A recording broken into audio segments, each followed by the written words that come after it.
Hello friend, welcome back to my YouTube channel.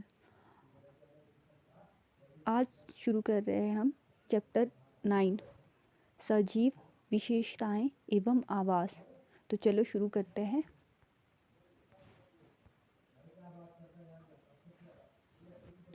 पहेली और भुजो छुट्टियों में अनेक रोमांचक स्थानों की सैर पर गए। ऐसे ही एक यात्रा पर वह ऋषिकेश व गंगा नदी देखने गए। उन्होंने हिमालय की हिमाच्छादित पर्वत श्रृंखला में कुछ पर्वतों का पर्वतारोहण किया जहाँ बहुत ठंड थी। इन पर्वतों पर उन्होंने ओक, चीड़ एवं देवदार जैसे अनेक वृक्ष देखे जो अनेक मैदानी क्षेत्र के वृक्षों से बहुत अधिक भिन्न थे। एक और अभियान में उन्होंने राजस्थान की यात्रा की एवं ऊंट पर उष्ण मरुस्थल भी घूमे। यहाँ से उन्होंने नागफनी के अनेक प्रकार के पौधे एकत्र किए। अंत में वह पुरी गए और उन्होंने समुद्र तट की सैर की और वहाँ कैजुराइना के वृक्ष की कतार देखी। इन स्थानों के भ्रमण के रोमांचक एवं उल्लासपूर्ण क्षणों का स्मरण करते हुए उन्हें अचानक एक विचार आया। ये सभी स्थान एक दूसरे से बहुत भिन्न थे। कुछ बहुत ठंडे थे, कुछ बहुत उष्ण एवं शुष्क तथा कुछ स्थान आर्द्र थे। परंतु उन सभी स्थानों पर अनेक प्रकार के बहुत सारे सजीव वस्तुएं थे। उन्होंने यह जानने की कोशिश की कि क्या पृथ्वी पर कोई ऐसा भी स्थान है जहाँ कोई भी जीव नहीं पाया जाता। भुजो ने अपने घर के आसपास के स्थानों पर ध्यान दिया। घर के अंदर उसने अलमारी एवं दरवाज़ों को देखा। उसने सोचा था कि इनमें कोई सजीव नहीं होगा, परंतु उसे एक छोटी सी मकड़ी नज़र आई। घर से बाहर भी वह किसी ऐसे स्थान के बारे में नहीं सोच पाया जहाँ किसी प्रकार के जीव ना पाए जाते हो। पहेली ने दूर दूर के स्थानों के विषय में पढ़ना एवं सोचना आरंभ किया। उसे पता लगा कि लोगों ने तो ज्वालामुखी के मुहाने में भी सूक्ष्म जीव की खोज निकाला है। सजीव एवं उनका परिवेश। पहेली एवं भुजो के मस्तिष्क में एक और विचार आया। जिन स्थानों की उन्होंने सैर की थी वहाँ किस प्रकार के जीव पाए जाते हैं। मरुस्थल में ऊँट थे, पर्वत पर बकरी एवं याक थे। पुरी के समुद्र तट पर केकड़े एवं अनेक प्रकार की मछलियाँ थीं जिन्हें मछुआरे पकड़ रहे थे। साथ ही चींटियों जैसे अनेक प्रकार के जीव इन सभी स्थानों पर उपस्थित थे। इन क्षेत्रों में पाए जाने वाले विभिन्न प्रकार के पौधे अन्य क्षेत्रों के पौधों की प्रजातियों से भिन्न थे। इन विभिन्न क्षेत्रों का परिवेश कैसा था? क्या उनका परिवेश भी एक समान था? क्रियाकलाप 1। आइए एक वन से प्रारंभ करें। यहाँ पाए जाने वाले सभी पौधों, जंतुओं एवं वस्तुओं के बारे में सोचिए। एक जंगल में पाए जाने वाले जंतुओं, पौधों एवं वस्तुओं को सारणी के कॉलम में लिखिए। दूसरे क्षेत्रों में पाए जाने वाले वस्तुओं, जंतुओं एवं पौधों के नाम भी सारणी में लिखिए। आप इस अध्याय में दिए गए उदाहरणों को इकट्ठा कर सारणी में भर सकते हैं। अपने मित्रों, माता पिता एवं अध्यापक से भी इस विषय पर विचार विमर्श कीजिए तथा तालिका में दिए गए अन्य कॉलम में विभिन्न स्थानों पर पाए जाने वाले जंतुओं एवं पौधों के नाम लिखिए। आप पुस्तकालय में उपलब्ध उन पुस्तकों की सहायता ले सकते हैं जिनमें जंतु, पौधों एवं खनिज के विषय में जानकारी दी गई है। इस सारणी के प्रत्येक कॉलम में अधिकाधिक छोटी बड़ी वस्तुओं व जीवों को सम्मिलित करने का प्रयास कीजिए। जिस प्रकार की वस्तुएं हमें मिलती है वे शायद जीवित जंतु या पौधे ना हो।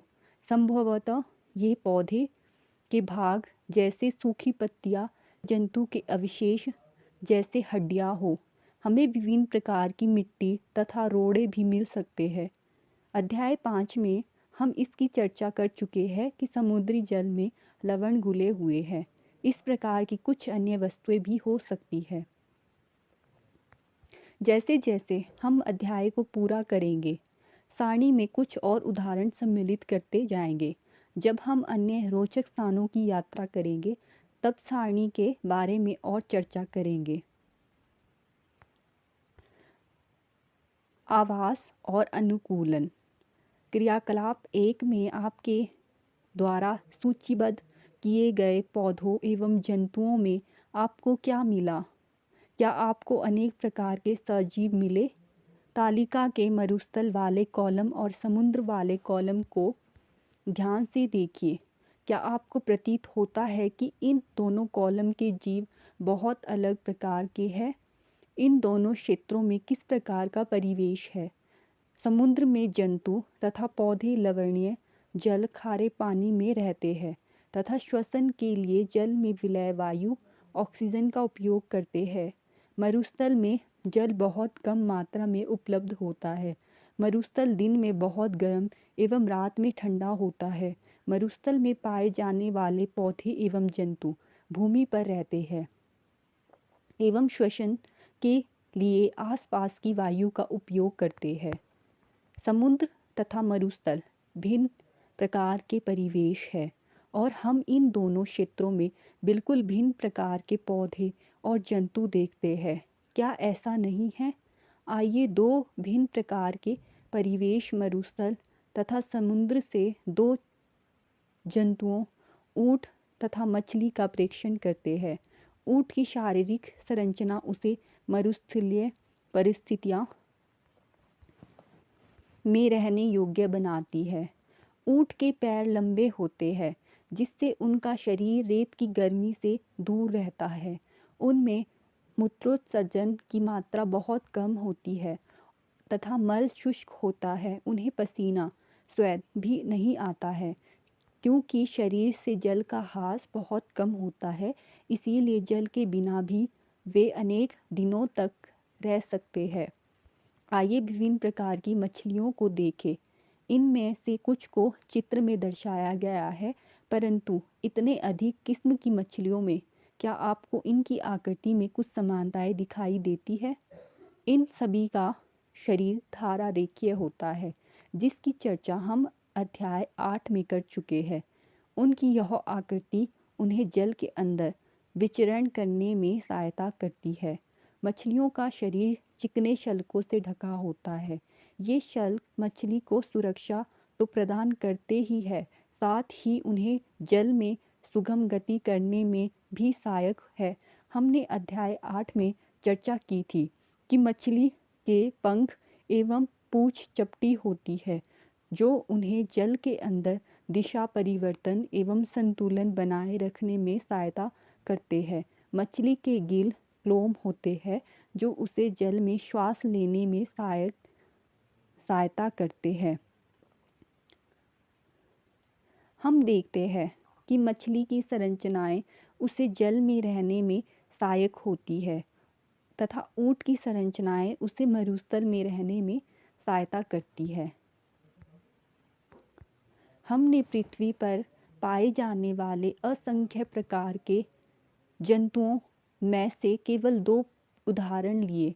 हम देखते हैं कि सजीवों की इन सभी किस्मों में ऐसी कुछ विशिष्ट संरचनाएं होती है जो उन्हें अपने परिवेश में रहने योग्य बनाती है, जिसमें वे प्राय पाए जाते हैं। जिन विशिष्ट संरचनाओं एवं अथवा स्वभाव की उपस्थिति किसी पौधे अथवा जंतु को उसके परिवेश में रहने के योग्य बनाती है, अनुकूलन कहते हैं। विभिन्न जंतु विभिन्न परिवेश के प्रति अलग रूप से अनुकूलित हो सकते हैं। किसी सजीव का वह स्थान जिसमें वह रहता है उसका आवास कहलाता है। अपने भोजन, वायु, शरण स्थल एवं अन्य आवश्यकताओं के लिए जीव अपने आवास पर निर्भर रहता है। आवास का अर्थ है वास स्थान, एक घर, विभिन्न प्रकार के पौधे एवं जंतु एक ही आवास में संयुक्त रूप से रह सकते हैं। स्थल जमीन पर पाए जाने वाले पौधों एवं जंतुओं के आवास को स्थलीय आवास कहते हैं। वन, घास के मैदान, मरुस्थल, तटीय एवं पर्वतीय क्षेत्र स्थलीय आवास के कुछ उदाहरण हैं। जलाशय, दलदल, झील, नदियाँ एवं समुद्र जहाँ पौधे एवं जंतु जल में रहते हैं जलीय आवास है। विश्व के विभिन्न भागों में पाए जाने वाले वनों, घास के मैदान, मरुस्थलों, तटीय एवं पर्वतीय क्षेत्रों में भी बहुत विषमताएं हैं। यह सभी जलीय आवासों के लिए भी सत्य है। किसी आवास में पाए जाने वाले सभी जीव जैसे कि पौधे एवं जंतु उसके जैव घटक है। चट्टान, मिट्टी, वायु एवं जल जैसे अनेक निर्जीव वस्तुएं आवास के अजैव घटक है। सूर्य का प्रकाश एवं ऊष्मा भी परिवेश के अजैव घटक है। हम जानते हैं कि कुछ पौधे बीजों से उगते हैं। आइए बीज के अंकुरण से नए पौधे के बनने की प्रक्रिया में कुछ अजैव कारकों की भूमिका का अध्ययन करें। अपने परिवेश में होने वाले परिवर्तनों के साथ सामंजस्य स्थापित करने के लिए कुछ जीवों में थोड़े समय के लिए परिवर्तन हो सकते हैं। उदाहरण के लिए, यदि हम मैदानी क्षेत्र में रहते हैं और अचानक ही ऊंचे पर्वतीय क्षेत्र में चले जाए तो हमें कुछ दिनों तक श्वास लेने एवं शारीरिक व्यायाम में असुविधा हो सकती है। पहाड़ पर हमें तीव्र गति से श्वास लेना पड़ता है। कुछ दिनों बाद हमारा शरीर पर्वतीय क्षेत्र के वातावरण के प्रति अपने आप को ढाल लेता है तथा हमें श्वास लेने में कोई परेशानी नहीं होती। अल्प अवधि में किसी एक जीव के शरीर में होने वाले ये छोटे छोटे परिवर्तन पर्यानुकूलन कहलाते हैं। यह परिवर्तन हजारों वर्षों में हुए अनुकूलन से भिन्न है। क्रियाकलाप 2 अध्याय 1 में किए गए क्रियाकलाप 5 का स्मरण कीजिए। इस क्रियाकलाप में मूंग के बीज से अंकुर निकल आता है, अर्थात वे अंकुरित हो गए हैं। यह बीज से एक नए पौधे का प्रारंभ है। मूंग के कुछ सूखे बीजों को एकत्रित कीजिए, कुछ बीजों के एक ढेर को अलग रख दे तथा शेष को एक दिन के लिए पानी में भीगने के लिए रख दे। भीगे हुए बीजों को 4 हिस्सों में बांटे। उसमें से एक हिस्से को 3-4 दिन के लिए पूरी तरह पानी में डुबोकर रख दे।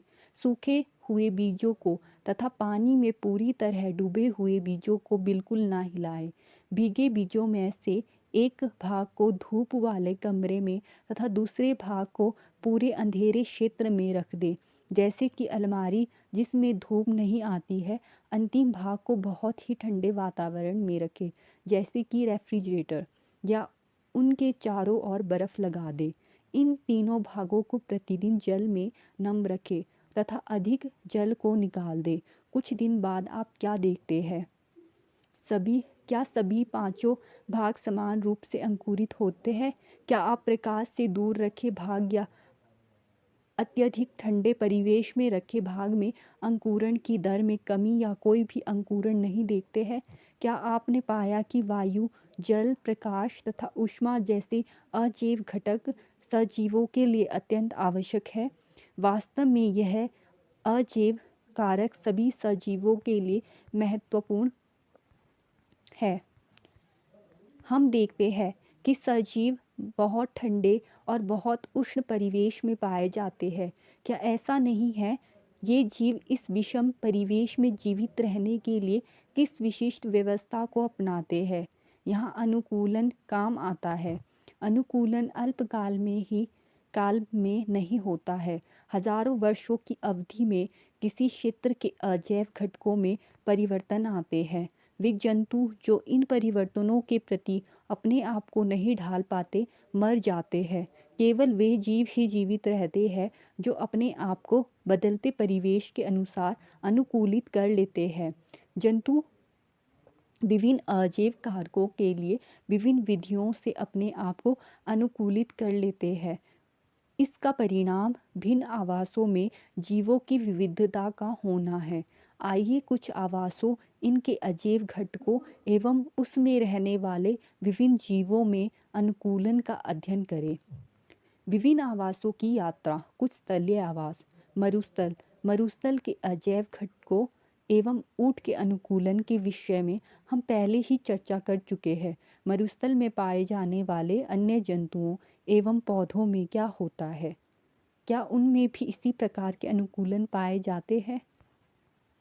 मरुस्थल में रहने वाले चूहे एवं सांप के ऊंट की भांति लंबे पैर नहीं होते हैं। दिन की तेज गर्मी से बचने के लिए भूमि के अंदर गहरे बिलों में रहते हैं। रात्रि के समय जब तापमान में कमी आती है तो ये जंतु बाहर निकलते हैं। मरुस्थल में उगने वाले कुछ सामान्य पौधों को चित्र में दर्शाया गया है। ये पौधे मरुस्थल के प्रति किस प्रकार अनुकूलित है? क्रियाकलाप 3। गमले में लगा एक कैक्टस तथा पत्तियों वाला एक पौधा कक्षा में लाइए।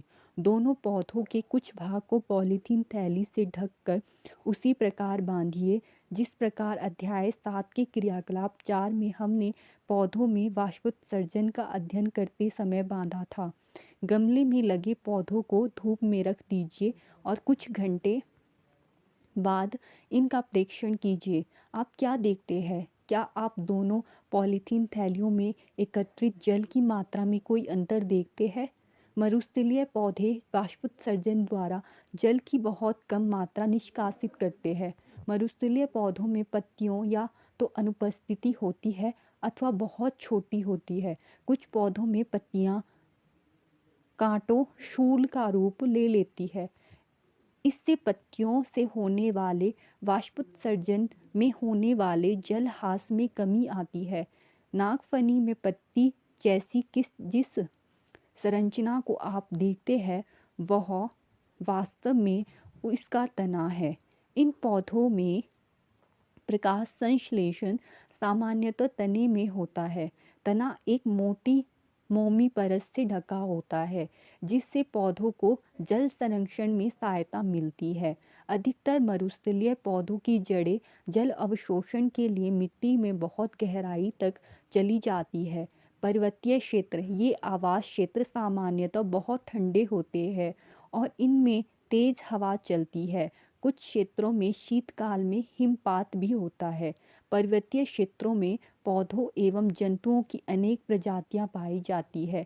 क्या आपने चित्र में दर्शाए गए वृक्ष देखे? यदि आप पर्वतीय क्षेत्र में रहते हैं अथवा वहां घूमने गए हैं तो आपने ऐसे अनेक वृक्ष देखे होंगे, परंतु क्या आपने ऐसे वृक्षों को अन्य क्षेत्रों में भी देखा है? ये वृक्ष अपने आवास में विद्यमान परिस्थितियों में रहने के लिए किस प्रकार अनुकूलित है? ये वृक्ष सामान्यतः शंक्वाकार होते हैं तथा इनकी शाखाएं तिरछी होती है। इनमें से कुछ वृक्षों की पत्तियां सुई के आकार की होती है।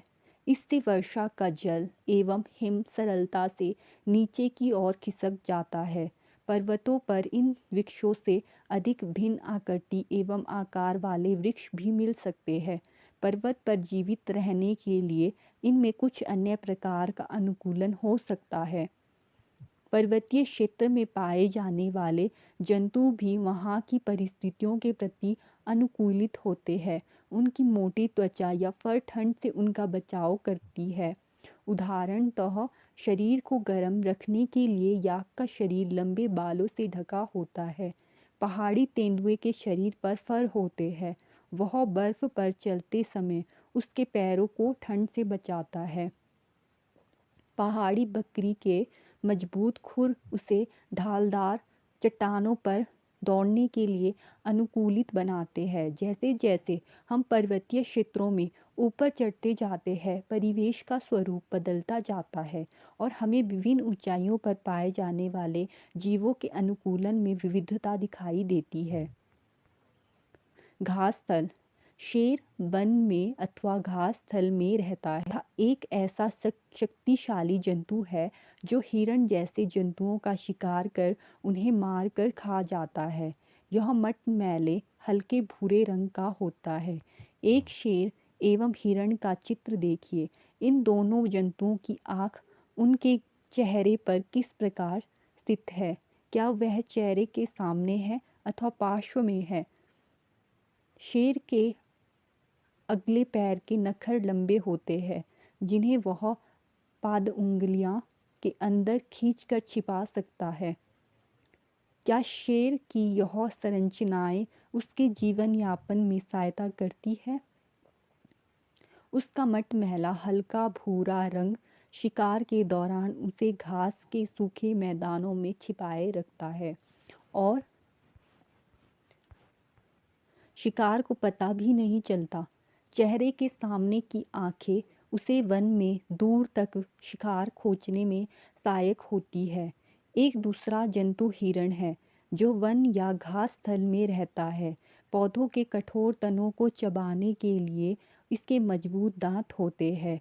हिरण को अपने शिकारी शेर जैसे जंतु जो उसे अपना शिकार बनाते हैं की उपस्थिति की जानकारी आवश्यक है ताकि वह उसका शिकार ना बन सके और वहाँ से भाग जाए। उसके लंबे कान उसे शिकारी की गतिविधि की जानकारी देते हैं। इसके सिर के पार्श्व में दोनों ओर स्थित आंखें प्रत्येक दिशा में देखकर खतरा महसूस कर सकती है। हिरण की तेज गति उसे शिकारी से दूर भागने में सहायक होती है। शेर, हिरण तथा अन्य जंतुओं एवं पौधों में और भी बहुत सी विशिष्ट संरचनाएं होती है जो उन्हें उनके आवास में जीवित रहने योग्य बनाती है। कुछ जलीय आवास। समुद्र में रहने के लिए मछली के अनुकूलन के विषय में हम चर्चा कर चुके हैं। दूसरे बहुत से समुद्री जंतुओं का शरीर भी धारा रेखीय होता है जिससे वह जल में सुगमता से चल सकते हैं। सिक्विड एवं ऑक्टोपस जैसे कुछ समुद्री जंतुओं का शरीर आमतौर पर धारा रेखीय नहीं होता है। वे समुद्र की गहराई में तलहटी में रहते हैं तथा अपनी ओर आने वाले शिकार को पकड़ते हैं। जब वह जल में रहते हैं तो अपने शरीर को धारा रेखीय बना लेते हैं। जल में श्वास लेने के लिए इनमें गिल क्लोम होते हैं। डॉल्फिन एवं व्हेल जैसे कुछ जंतुओं में गिल नहीं होते हैं। ये सिर पर स्थित नासा द्वार तथा वात छिद्रों द्वारा श्वास लेते हैं। ये जल में लंबे समय तक बिना श्वास लिए रह सकते हैं। वे समय समय पर समुद्री सतह जल से बाहर पर आकर श्वसन छिद्रों से जल बाहर निकालते हैं एवं श्वास द्वारा स्वच्छ वायु अंदर भरते हैं। क्या आपने कभी दूरदर्शन पर या समुद्री जीवन पर चलचित्र में डॉल्फिन की इस रोचक क्रिया को देखा है? तालाब एवं झील। क्या आपने तालाब, झील, नदियों एवं नालों में पौधों को उगे देखा है? यदि संभव हो तो समीपवर्ती किसी तालाब के भ्रमण पर जाइए और वहां दिखाई देने वाले कुछ पौधों को बाहर निकाल दीजिए। इन पौधों की पत्तियां, तने और जड़ें किस प्रकार व्यवस्थित है? इनमें से कुछ पौधों की जड़ें जलाशय की तलहटी की मिट्टी में स्थिर रहती है। स्थलीय पौधों में जड़ मिट्टी से जल एवं खनिज पोषकों के अवशोषण का महत्वपूर्ण कार्य करती है, परंतु जलीय पौधों में जड़ें आकार में बहुत छोटी होती है एवं इनका मुख्य कार्य पौधे को तलहटी में जमाए रखना होता है। इन पौधों का तना लंबा, खोखला एवं हल्का होता है। तना जल की सतह तक वृद्धि करता है जबकि पत्तियां एवं फूल जल की सतह पर प्लवन करते रहते हैं। कुछ जलीय पौधे जल में पूर्ण रूपेण डूबे रहते हैं। ऐसे पौधों के सभी भाग जल में वृद्धि करते हैं। इनमें से कुछ पौधों की पत्तियां संकरी एवं पतले रिबन की तरह होती है। यह बहते जल में सरलता से मुड़ जाती है। कुछ अन्य जलमग्न पौधों में पत्तियां बहुत अधिक विभाजित होती है, जिससे जल इनके बीच से बहता रहता है और पत्ती को कोई क्षति भी नहीं होती। मेंढक आमतौर पर तालाब में पाए जाने वाला एक जंतु है। यह तालाब के जल एवं स्थल दोनों पर रह सकता है। इसके पश्चपाद लंबे एवं मजबूत होते हैं, जो उन्हें छलांग लगाने एवं शिकार पकड़ने में सहायता करते हैं। इनके पश्चभाग पाद में जाल युक्त पाद उंगलियां होती है, जो उन्हें तैरने में सहायता करती है। हमने केवल कुछ ही जंतुओं एवं पौधों की चर्चा की है, जबकि विभिन्न आवास में रहने वाले जीवों की संख्या बहुत अधिक है। अध्याय 7 में सुझाए क्रियाकलाप के अंतर्गत जब आप पत्तियों की एल्बम तैयार कर चुके होंगे, तब तक आप पौधों की अनेक प्रजातियों के बारे में जानकारी कर चुके होंगे। कल्पना कीजिए कि यदि हम पृथ्वी के सभी क्षेत्रों में उपलब्ध पौधों की पत्तियों का एल्बम तैयार करें, तो उनमें कितनी विविधता होगी। हमारे आसपास के जीव। हमने विभिन्न आवास क्षेत्रों की यात्रा की तथा अनेक पौधों एवं जंतुओं की चर्चा भी की। क्रियाकलाप 1 में हमने विभिन्न परिवेश में पाए जाने वाली वस्तुओं, पौधों एवं जंतुओं की सूची बनाई। कल्पना कीजिए कि यदि हम जानना चाहें कि हमारी सूची में सजीव के कौन से उदाहरण हैं। आइए वन में पाई जाने वाली वस्तुओं के विषय में सोचें। वृक्ष आरोही लता, विसर्पी लता, छोटे बड़े जंतु, पक्षी, सर्प, कीट, चट्टान, पत्थर, मिट्टी, जल, वायु, सूखी पत्तियां, मृत जंतु, छत्रक एवं काई, मांस। वन में पाई जाने वाली विभिन्न वस्तुओं के कुछ उदाहरण हैं। इनमें से कौन सजीव है? हमने चारों ओर पाई जाने वाली विभिन्न वस्तुओं के विषय में, जो भी आपके आसपास वस्तुएं हैं उसके विषय में सोचिए और उन्हें निर्जीव और सजीव समूहों में बांटिए। कुछ प्रकरणों में हमारे लिए यह आसान होगा। उदाहरणतः हमारे घर की कुर्सी अथवा मेज जैसी वस्तुएं सजीव नहीं है। पहेली एडवर्ड लियर द्वारा रचित कंप्लीट नॉनसेंस का यह छंद पढ़ रही थी। मेज ने कुर्सी से कहा, तुम्हें पता नहीं मैं गर्मी में कितनी तपी हूँ, एवं अपने पैरों की विवाई से यदि हम थोड़ा टहल पाते, हम थोड़ा बोल पाते, प्रार्थना करो, हम वायु ले सके। मेज ने कुर्सी से कहा। कुर्सी ने मेज से कहा, अब तुम जानती हो कभी हम समर्थ नहीं थे। तुम कैसी मूर्खतापूर्ण बातें करती हो, जबकि तुम जानती हो हम चल नहीं सकते। मेज ने ठंडी सांस भरते हुए कहा, कोशिश करने में क्या हर्ज है। मेरे पास भी उतने ही पैर हैं जितने तुम्हारे। हम 2 पैरों पर क्यों नहीं चल सकते। पहेली और भुजों को कविता बहुत मज़ेदार लगी, क्योंकि ये जानते थे कि मेज और कुर्सी सजीव नहीं है, अतः ये ना तो चल सकते हैं ना बोल सकते हैं। हम जानते हैं कि कुर्सी, मेज, पत्थर अथवा एक सिक्का सजीव नहीं है। इसी प्रकार हम जानते हैं कि हम जीवित हैं और हमारी ही तरह संसार के सभी मनुष्य एवं कुत्ता, बिल्ली, बंदर, गिलहरी, कीट जैसे जंतु सभी सजीव है। हमें कैसे पता चलता है कि कोई वस्तु सजीव है? कभी कभी यह निर्णय करना इतना आसान नहीं होता। हम कहते हैं कि पौधे सजीव है, परंतु वह कुत्ते और अथवा कबूतर की भांति चल नहीं सकते। दूसरी ओर एक कार अथवा बस चल सकते हैं, फिर भी हम उन्हें निर्जीव कहते हैं। पौधे एवं जंतु समय के साथ वृद्धि करते हैं, परंतु कई बार ऐसा भी प्रतीत होता है कि जैसे कि आकाश में बादल अपने आकार में वृद्धि कर रहे हो। तो क्या इसका अर्थ है कि बादल सजीव है? नहीं। तो आखिरकार हम निर्जीव एवं सजीवों में अंतर किस प्रकार करेंगे? क्या सजीवों में कुछ विशेष लक्षण होते हैं जो उन्हें निर्जीव पदार्थों से अलग करते हैं? आप स्वयं सजीवों का एक बहुत अच्छा उदाहरण है। आप में ऐसे कौन से विशेष लक्षण हैं जो आपको निर्जीव वस्तुओं से अलग करते हैं? अपनी नोटबुक में ऐसे कुछ लक्षणों के नाम लिखिए। अपनी बनाई सूची को ध्यान से देखिए। एवं पता लगाइए कि कौन से लक्षण अन्य वस्तुओं एवं पौधों में भी पाए जाते हैं। संभवतः इनमें से कुछ लक्षण सभी सजीव वस्तुओं में एक समान होंगे। क्या सभी सजीवों को भोजन की आवश्यकता होती है? अध्याय 1 एवं 2 में हमने यह जाना कि सभी जीवों को भोजन की आवश्यकता होती है। भोजन हमारे लिए एवं विभिन्न जंतुओं के लिए नितांत आवश्यक है। हमने यह भी सीखा कि पौधे प्रकाश संश्लेषण के द्वारा अपना भोजन स्वयं बनाते हैं।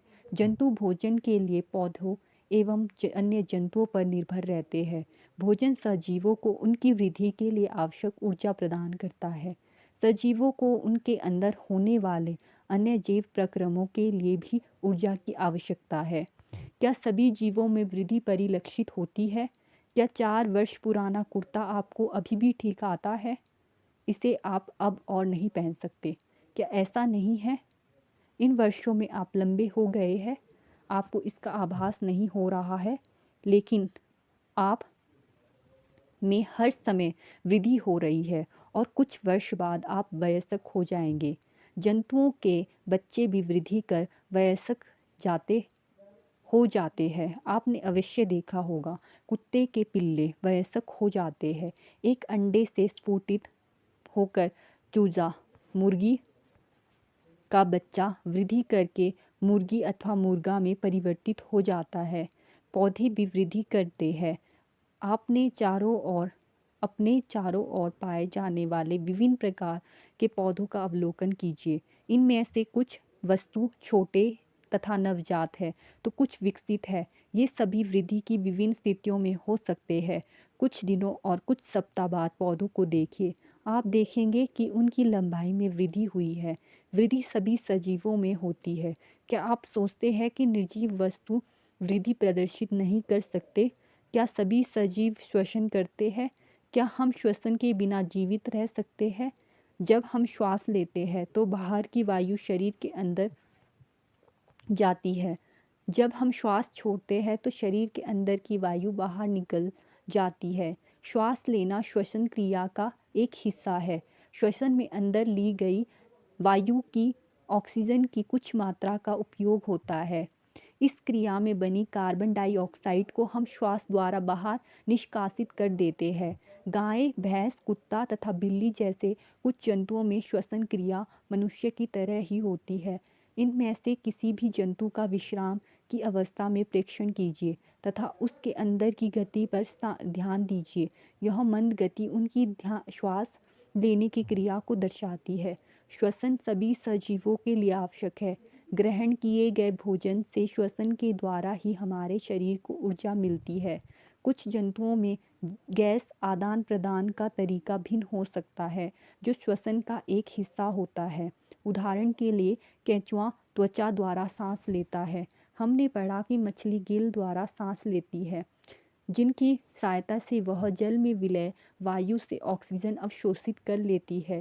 क्या पौधे भी श्वसन करते हैं? पौधों की श्वसन क्रिया में गैसों का आदान प्रदान मुख्यतः उनकी पत्तियों द्वारा होता है। पत्तियां सूक्ष्म रंध्रों द्वारा वायु को अंदर लेती है तथा ऑक्सीजन का उपयोग करती है। वह कार्बन डाइऑक्साइड वायु में निष्कासित कर देती है। हम जानते हैं कि प्रकाश की उपस्थिति में पौधे वायु की कार्बन डाइऑक्साइड का उपयोग भोजन बनाने के लिए करते हैं तथा ऑक्सीजन छोड़ते हैं। श्वसन क्रिया दिन और रात दोनों में ही निरंतर चलती रहती है। भोजन बनाने की प्रक्रिया में निष्कासित ऑक्सीजन की मात्रा पौधे द्वारा श्वसन में उपयोग की गई ऑक्सीजन की अपेक्षा बहुत अधिक होती है। क्या सभी सजीव उद्दीपन के प्रति अनुक्रिया करते हैं? जब आप नंगे पैर टहल रहे हो तथा आपका पैर अचानक ही किसी कांटे अथवा नुकीले वस्तु पर पड़ जाए तो आप किस प्रकार अनुक्रिया करेंगे? जब आप अपने प्रिय व्यंजन को देखते हैं अथवा उसके विषय में सोचते हैं तो क्या अनुभव होता है? आप अंधेरे स्थान से अचानक तेज धूप में आते हैं तो क्या होता है? आपकी आंखें स्वतः ही कुछ क्षण के लिए बंद हो जाती है। जब तक कि वे तेज प्रकाश की अभ्यस्त नहीं हो जाती। आपका प्रिय व्यंजन, तेज प्रकाश एवं कांटा उपरोक्त स्थितियों में आपके बाह्य वातावरण में होने वाले परिवर्तनों के कुछ उदाहरण हैं। हम इन सभी प्रकार के परिवर्तनों के प्रति अनुक्रिया करते हैं। वातावरण में होने वाले इन परिवर्तनों को उद्दीपन कहते हैं। क्या दूसरे जंतुओं में भी उद्दीपन के प्रति अनुक्रिया होती है? खाना देते समय जंतु के व्यवहार को ध्यान से देखिए। क्या वे भोजन देखते ही अचानक अधिक चैतन्य नहीं हो जाते हैं?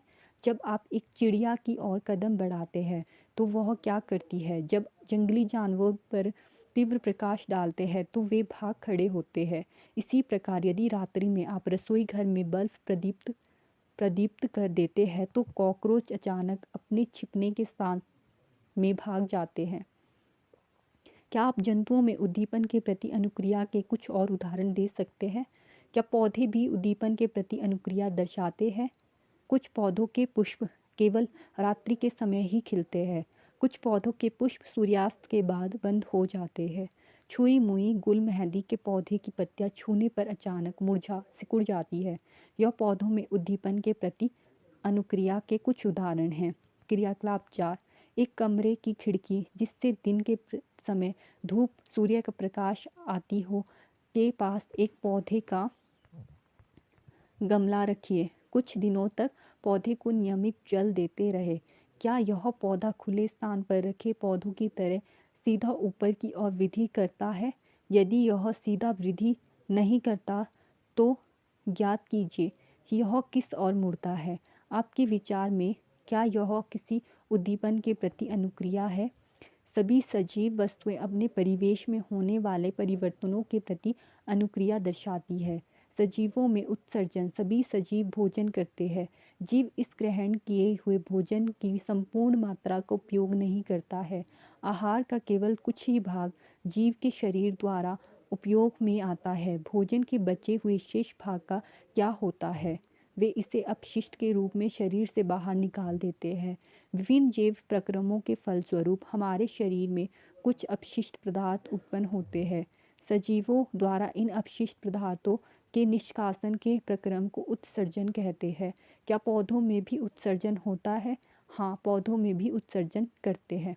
जो पौधे वो भी उत्सर्जन करते हैं, परंतु उनमें इस प्रक्रम का ढंग कुछ अलग है।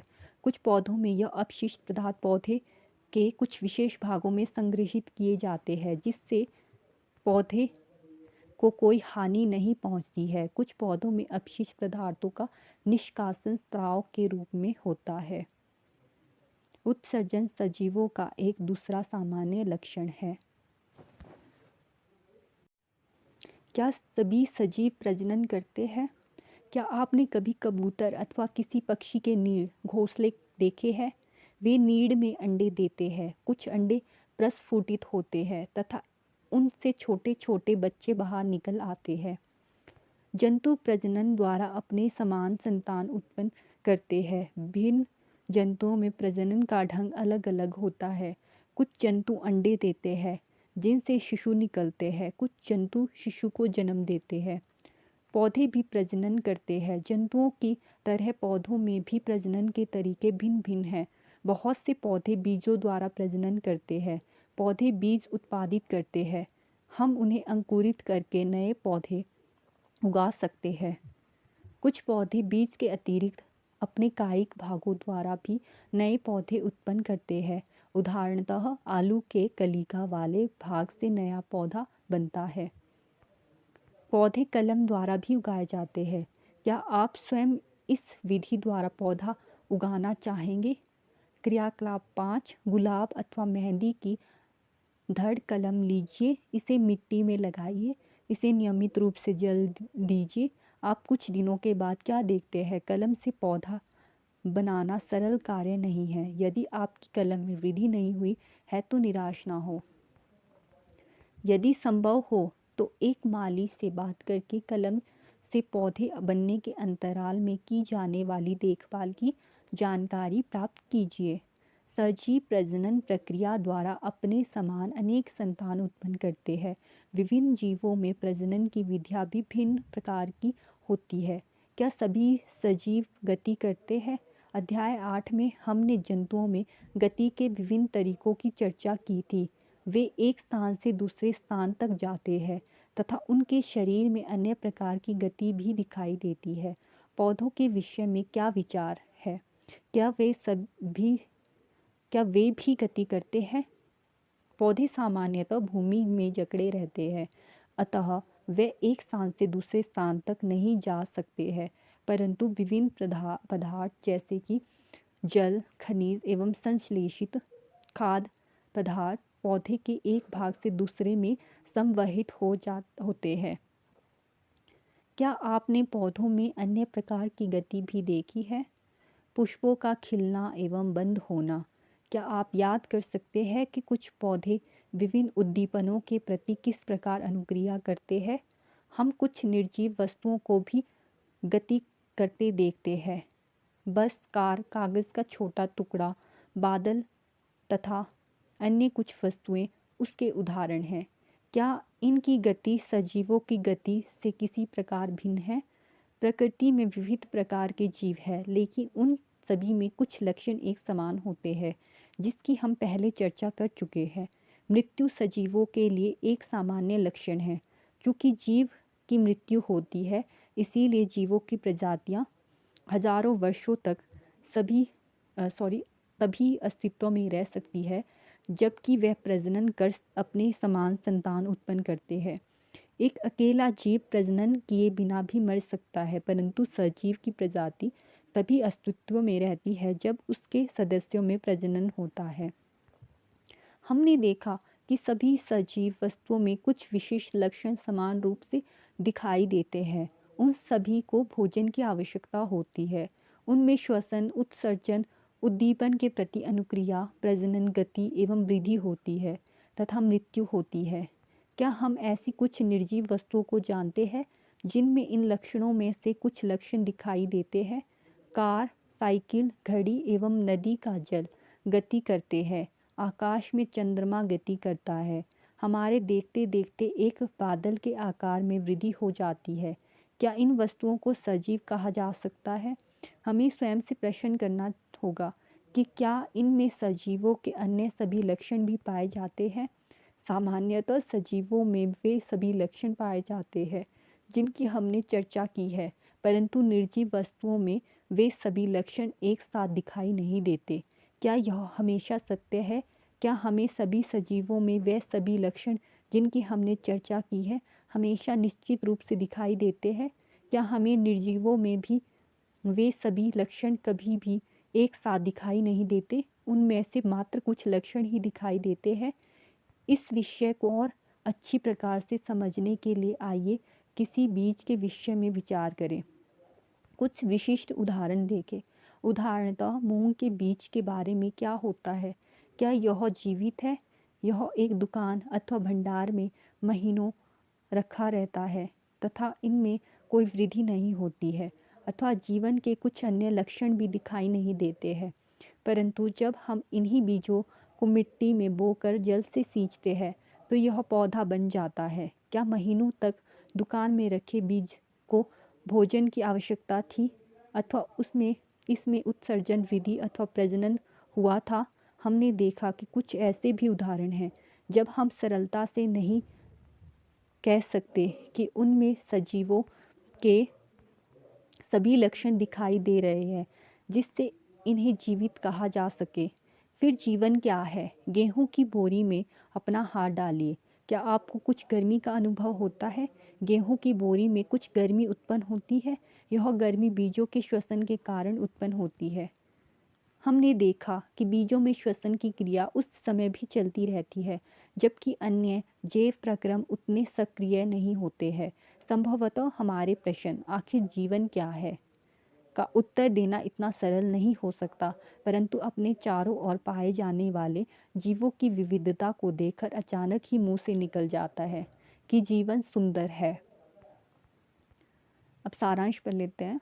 सारांश है, किसी स्थान का परिवेश जिसमें पौधे, जंतु एवं अन्य जीव रहते हैं उनका आवास कहलाता है। विभिन्न प्रकार के पौधे एवं जंतु एक ही आवास में एक साथ रह सकते हैं। पौधों और जीवों के विशिष्ट लक्षण एवं स्वभाव जो उन्हें एक आवास विशेष में रहने के लिए अनुकूल बनाते हैं अनुकूलन कहलाता है। आवास अनेक प्रकार के होते हैं, परंतु सामान्यतः इन्हें स्थलीय एवं जलीय आवास में वर्गीकृत किया जाता है। विभिन्न आकार में सजीवों की विविध प्रजातियां पाई जाती है, पौधे, जंतु एवं सूक्ष्म जीव संयुक्त रूप से जैव घटक बनाते हैं। चट्टान, मिट्टी, वायु, जल, प्रकाश एवं ताप हमारे परिवेश के कुछ अजैव घटक हैं। सभी वस्तुओं के कुछ सामान्य लक्षण हैं। उन्हें भोजन की आवश्यकता होती है। वे श्वसन, उत्सर्जन, पर्यावरण के प्रति अनुक्रिया, प्रजनन, वृद्धि एवं गति करते हैं। अब पार्ट 9 जो सजीव एवं उनका परिवेश है, इसमें कुछ इम्पोर्टेंट जो कॉन्सेप्ट है वो पढ़ लेते हैं। जैसे उद्दीपन, हम आसपास होने वाले परिवर्तनों के प्रति अनुक्रिया करते हैं। वातावरण में होने वाले परिवर्तनों को उद्दीपन कहते हैं। उत्सर्जन, शरीर का अपशिष्ट पदार्थ सजीवों द्वारा निष्कासन के प्रक्रम को उत्सर्जन कहते हैं। आवास, किसी सजीव का वह परिवेश जिसमें वह रहता है उसका आवास कहलाता है। अनुकूलन, जिन विशिष्ट संरचनाओं एवं स्वभाव की उपस्थिति किसी पौधे एवं जंतु को उसके परिवेश में रहने के योग्य बनाती है, अनुकूलन कहलाता है। स्थलीय आवास, स्थल पर पाए जाने वाले पौधों एवं जंतुओं के आवास को स्थलीय आवास कहते हैं। उदाहरण वन, घास के मैदान, मरुस्थल, तटीय एवं पर्वतीय क्षेत्र आदि। जलीय आवास, जलाशय, दलदल, झील, नदियाँ एवं समुद्र जहाँ पौधे एवं जंतु जल में रहते हैं, जलीय आवास कहलाता है। जैव घटक, पारिस्थितिक तंत्र के सजीव घटकों को जैव घटक कहते हैं। इसमें पेड़, पौधे एवं जंतु होते हैं। अजैव घटक, किसी पारिस्थितिक तंत्र में पाए जाने वाले सभी निर्जीव पदार्थ उसके अजैव घटक है, जैसे चट्टान, मिट्टी, वायु एवं जल आदि। सूर्य का प्रकाश एवं ऊष्मा भी परिवेश के अजैव घटक है। अंकुरण, बीज से नए पौधों का प्रारंभ है। जब बीज से अंकुरण निकल जाता है तो इस प्रक्रिया को अंकुरण कहते हैं। प्रजनन, जीव जंतु प्रजनन द्वारा अपने समान संतान उत्पन्न करते हैं। कुछ जंतु अंडे देते हैं, कुछ जंतु शिशु को जन्म देते हैं। गति, सभी सजीव एक स्थान से दूसरे स्थान तक जाते हैं तथा उनके शरीर में अन्य प्रकार की गति भी करते हैं। भोजन, भोजन सजीवों को उनकी वृद्धि के लिए आवश्यक ऊर्जा प्रदान करता है। वृद्धि, जंतुओं के बच्चे भी वृद्धि कर वयस्क हो जाते हैं। श्वसन क्रिया, हम वायु से ऑक्सीजन लेते हैं और कार्बन डाइऑक्साइड को श्वास द्वारा बाहर निकाल देते हैं। श्वसन सभी सजीवों के लिए आवश्यक है। केंचुआ त्वचा सांस जो त्वचा द्वारा है वो सांस लेता है। मछली गिल द्वारा सांस लेते हैं। पौधे पत्तियां सूक्ष्म रंध्रों द्वारा वायु को अंदर लेती है। सजीव श्वसन, उत्सर्जन, उद्दीपन के प्रति अनुक्रिया, प्रजनन, गति एवं वृद्धि तथा मृत्यु होती है। अल्प अवधि में किसी एक जीव के शरीर में होने वाले ये छोटे छोटे परिवर्तन पर्यानुकूलन कहलाता है। धन्यवाद। अगर आपको मेरे द्वारा दी गई इन्फॉर्मेशन महत्वपूर्ण लगी तो मेरे चैनल को लाइक, सब्सक्राइब कर लें। Thank you.